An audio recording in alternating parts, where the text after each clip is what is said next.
We're with Mississippi Valley State head coach Vincent Dancy. Coach, the first question: last season was a decent year for Mississippi Valley. You guys had some big wins, some very, very close losses. How do you build on last season for a successful 2022? Man, we started doing that right after the season was over, going out on the recruiting trail and bringing in some guys that we feel like can help our program. Just not recruiting anybody, but guys that we feel like can come in and understand who we are as a program and come in and help us, get over that hump. So you've been through spring practices, you've been through some summer workouts, fall camps coming up. What makes this team different from previous years that you've seen at Valley? I think the talent level. I think the work ethic, that the guys that came before these young men established a culture that they have to live up to. But the talent is way better than I've had in a while. Being able to bring in guys from other institutions and programs, but all in familiarity. You recruited a kid from Cam Gardner from Mississippi State, but I knew him throughout high school, seeing him play in high school. So just bringing in a lot of different transfers and being familiar with those guys before we brought them to our campus. So I think they're going to come in and fit right in with what we have. College football has changed so much for coaching staffs and head coaches. How does your staff balance the transfer portal and being active in there while also not ignoring the high school recruiting trail? Oh man, I think that's one thing we can't do is forget the young men that's in high school, because if you look at it, Caleb Johnson is a product of a high school player that we brought in and developed. Most of the young men that I brought in 2018 were high school players that we've had to bring in and develop.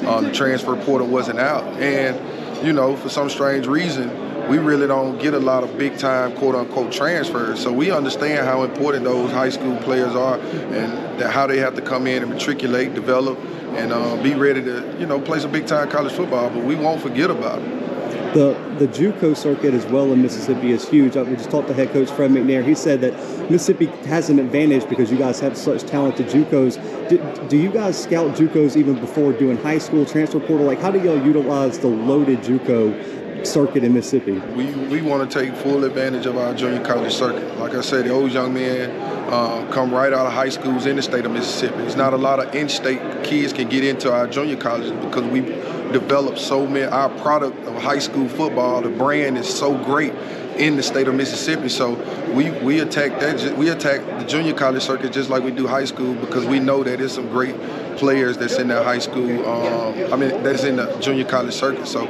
yeah, man, we took advantage of it doing our mid-year signing. Being able to bring in 11 JUCO players. So it was great for us. The QB position has been one that's been talked about a lot at Valley. What has that QB battle been like, and what is the staff looking for in that guy who's going to lead Mississippi Valley State into the season? Somebody who can lead a team. I think at the end of the day, you can be super talented at that position, but if you can't lead and you can't move a team, then it's null and void. So we want a young man that can rally these guys, build chemistry, continuity, be able to perform in the clutch, and execute when need be. Because like I said, we got, I think, 3 or 4 big-time kids right now that's at the quarterback position. And like we went through the spring, but me as a head coach didn't feel like that spring 15 practices and you bringing in a young man in January really is not good. Really don't give him a fair chance because he got to develop chemistry and continuity. And we brought in a lot of different receivers. So we want to give him that fair shot, that fair chance, and really be able to have a quarterback competition in the fall camp. Throughout spring and summer, who have been some players that have really stood out to you as guys who could be leaders and breakout players on this team? Young man like I say, Cam Gardner, Caleb Johnson, Ronnie Thomas, Antoine Howard, a big defensive tackle, Dion Reed, who's been with me since 2018, a linebacker, Caleb Bronson, a lot of guys who've been there since 18, a lot of guys who come through Mississippi Valley State and stuck it out of state. So those guys understand me. They understand what we want to do as a football team and where we want to go as a program.